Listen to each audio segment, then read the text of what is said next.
Okay, so hello everybody. Next we are going to our unit 2, which is expressions and statements.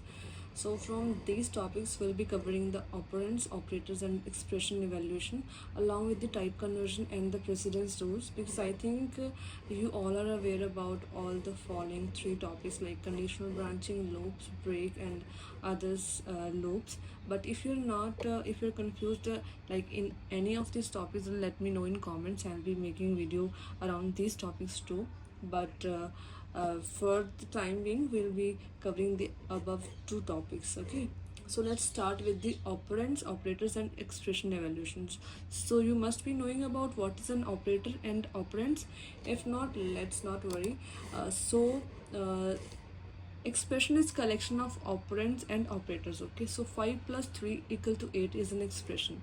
So here 5 and 3 are the operands and plus the operator. Okay, so you will be evaluating 5 plus 3 equal to 8. This is an expression which you write in C program like A plus B equal to C. So this is how you write it. Okay, so this is called an expression, and now we'll be trying to solve an expression which is having multiple operators. Here also we are having plus and equal to, but what if we are having multiple operators like minus, multiplication, division? All of these are mentioned here na? And now let's come to the expression evaluation. Expression evaluation depends on the precedence and the associativity rules of the expression. So what is the precedence? Precedence means if you are having multiple operators in expression, then how that particular expression will be evaluated. Like if we're having plus, we're having multiplication, we are having division in particular one expression, then which will be solved the first, and then the result of that particular solution will be put into the expression, and then which will be solved next. So that is called the precedence. So we are having a precedence chart where the precedence of each operator is mentioned. I'll be sharing you with the chart as well. And so as per the precedence, the higher precedence will be evaluated first. For example, if you're having plus and multiplications, so the multiplication will be solved first and then the addition will be solved. Okay, so now what if the two operators which are having same precedence that comes in expression, then what happens? Then at that time we use the associativity rules. Okay, so when the two operators having same precedence comes in expression, so then the associativity like left to right or right to left, which will be followed, that will be deciding which will be solved first. Okay, so let's try to understand this. So precedence is what? Which operator will be evaluated first. So the higher precedence will be evaluated first, and then the associativity. So the order when the precedence is equal. So when two operators having same precedence comes na, then in which order, like left to right or whether right to left, which will be followed, that is called associativity rules. For example, I think you must be knowing about the left to right. Everything we like, most of the time we follow left to right associativity, but what about the right to left associativity? Take this example. Firstly, this is left to right. Okay, this is the expression, and we are solving a plus b into c. So plus and multiplication are the operators, and here the precedence of multiplication is higher than the addition. So if a is 5 and b is 3, c and c is 2, so b into c equal to 3 into 2 equal to 6. So we are having 5 into 5 plus 6 equal to 11. But if we add parentheses, the parentheses are having higher precedence, so it comes on the top of the precedence chart. So I'll be sharing the chart with you. You can learn the like first 10 operators precedence, and then you'll be good to go for evaluating the basic expressions. Okay, so now what about right to left associativity? So just pause the video and try to think that have you ever seen something that is being solved from right to left? Okay, so I hope that you have got the answers. If not, don't worry. So you must be evaluating this simple expression, like writing int a equal to 5. If I just write this statement, then what happens? Here we are having this operator, and this is this variable, and 5 is the value. So what happens is that 5 is assigned to a, so it follows right to left associativity. Okay, the equal to, this always go from right to left. Like 5 is assigned to a, it's not like a to a is assigned to 5, 5 is assigned to a, so it goes from right to left. What other examples are there? Okay, now let's take an example of an expression like where the associativity is following right to left rule. So let's take an integer int x equal to 7 and int y equal to plus x. So this is called unary operator. So operators are having basically 3 types of operators are there: unary, binary, and ternary. So the operators which needs only one operand, they are called unary. Which needs 2 operands, they are binary. Like this increment is unary operator, pre-increment plus addition is binary operator. And let me know any operator that needs 3 operands. There is one called conditional operator, so it will be needing 3 operands. So the one which needs 3 is called ternary operator. Okay, so now let's try to just pause the video and let me know what will be the output for this particular program. And here is, oh, I think the output is being shown to you, right? Now let's do it. Okay, so now let's see that what is going to be the output for this particular program. So I have just compiled it, and then let's run it. So we are having hello, then 8. We are saving y equal to plus x. And what if we write as like y equal to x, then it will be having value as 7. So what happens here is that x is incremented first and then it is assigned to y, so it goes from right to left. So the unary operator is also an example of right to left associativity. I hope that it's clear to you. So now let's move forward. The next is, so talking about the operators, you must be knowing about the arithmetic operators, I think, and it's clear to you: plus, minus, multiplication, division, modulus.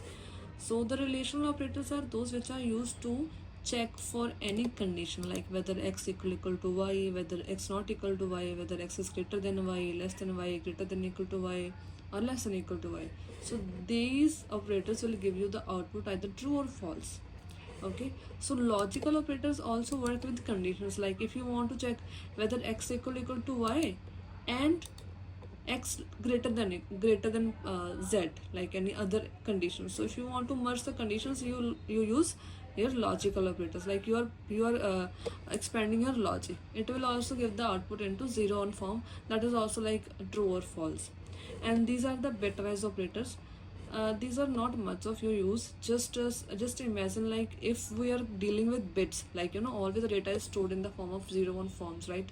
If you are saving 1 byte equal to 8 bits. So if you want to shift that byte with 1 bit, then you use these bitwise operators. So there are some conditions that utilize these operators, but for now just know that these kind of operators exist. If we need, we'll be explaining, like we'll be getting deeper into this. So these are assignment operators. So you just saw that we just assigned 5 equal to x, plus equal to, minus equal to. So what it does, it will be adding right value to the left value, and then we'll be assigning that to the left variable only.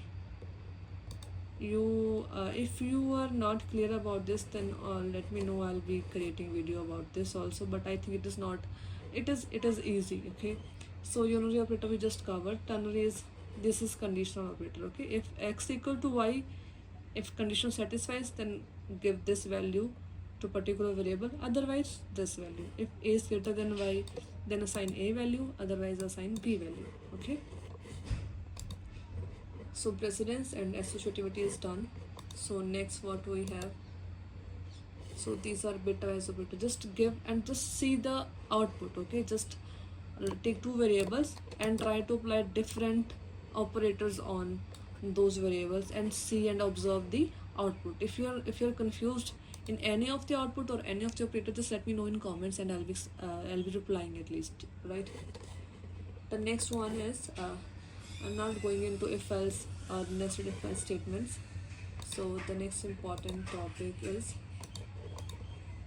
okay, next topic is type conversions. Okay, so now let's try to understand the type conversion topic. Suppose I am having x equal to 7 and into y equal to 7. So the result will be, if I'll be saving x plus y, the result will be int. Okay, because the x operand is also type of int and the y operand is also type of int, so the result will be integer. What if I make it double and I make it the value 7.1 and then I try to save them, then what is the type of the result? Because I am adding int with double, so always when you try to add two operands having two different types, then the result will always have the type which is of the larger size. Okay, so now int is of 4 bytes and double is of 8 bytes, so the result will be double and it will be having 8 bytes. So double c equal to x plus y, and if I'll try to print it, see, now let's save it and then compile it. We are having the result in double value. Okay, what if I make it integer and then I'll try to print it? So now just pause the video and think that what can happen. Okay, so to implement it with the explicit conversion, you have to write it by yourself in front of your expression that please convert this into int. So now if you will write it, if you will try to save it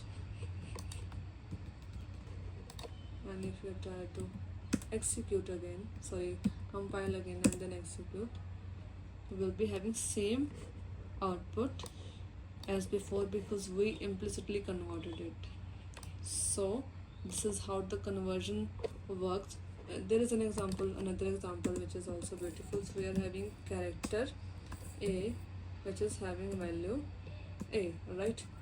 And now we'll try to int char, we'll try to save it into integer, right? Just imagine that what can happen here. So if we'll try to print it with the help of integer, just pause the video and think that what can be the output. So here you are taking a character and then you are storing it into an integer. Just pause the video and think that what can happen. Okay, so I'm saving it. Here also the implicit conversion will be working, so we will be getting the ASCII value of a character. Let's see the output. I'm compiling it again and you have just got 97. You stored a in char c and then printed this, so it printed the ASCII value of a. Try to write a b and just guess what will be the output. The output would be 98, right? So this is called type conversion, implicit type conversion and explicit type conversion. So I think I made it clear to all of you. So even still, if you are having any doubt, please comment down on the video and I'll be trying to explain as soon as possible. So thank you so much for being till now. Thank you.